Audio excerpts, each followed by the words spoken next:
200 years ago, a device began to dominate the world of work. No, not the steam engine, the gadget was the clock. With the arrival of the factory, people were paid on the basis of how many hours they worked, rather than their material output. In the putting-out system that prevailed before the factory era, merchants would deliver cloth to be woven, spun, stitched, or cut to a worker's home. Each worker would then be paid for the items they produced. That gave the weavers and spinners freedom to work when it was convenient. At the factory, in contrast, workers were required by the owner to turn up for a set shift. The tyranny of time was marked by a number of innovations. As few workers owned watches or clocks in the 19th century, people known as knocker-uppers would roam the streets rapping on doors and windows to wake workers at the right time. Later, factories would use hooters and whistles to signal the start and end of shifts, and employees would punch in and out using a time clock. Eventually, as workers moved farther away from their place of employment, the power of the clock led to daily rush hours as millions headed to and from work. Often they paid a penalty in terms of time wasted in traffic jams or awaiting delayed trains. The clock's authoritarian rule may at last be weakening.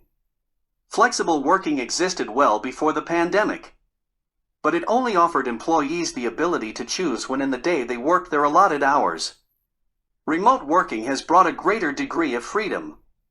A survey of 4,700 home workers across 6 countries commissioned by Slack, a corporate messaging firm, found that flexible working was viewed very positively, improving both people's work-life balance and productivity.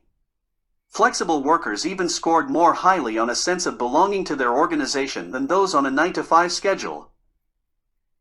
It is hardly surprising that workers prefer flexibility. Working a rigid 8-hour schedule is incredibly restricting.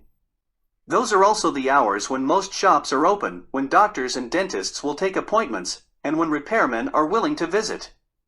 Parents on a conventional routine may be able to take their children to school in the morning, but are unlikely to be able to pick them up in the afternoon.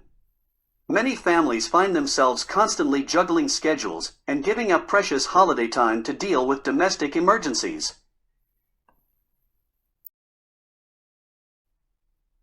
On reflection, it is also not too shocking that home workers feel they are more productive.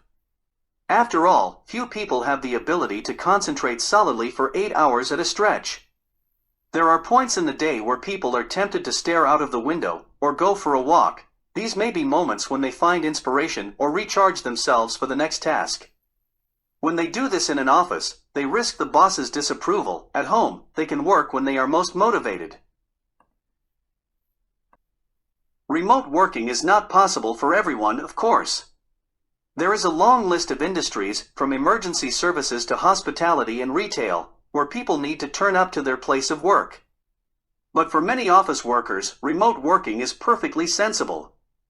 They may maintain some fixed points in the week, staff meetings, for example, but perform many of their tasks at any time of the day or night. Office workers can now be paid for the tasks they complete rather than the time they spend, which firms would have to monitor by spying on people at home.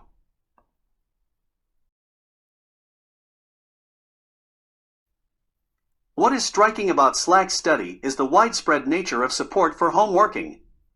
Overall, just 12% of the workers surveyed wanted to return to a normal office schedule. In America, Black, Asian, and Hispanic employees were even more enthusiastic than their white colleagues.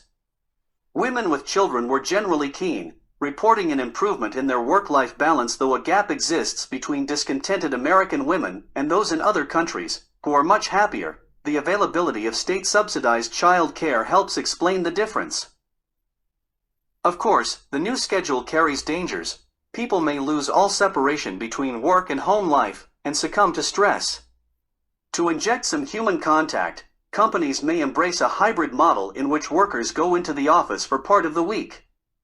But overall, office workers' freedom from time's yoke is to be welcomed. The clock was a cruel master, and many people will be happy to escape its dominion.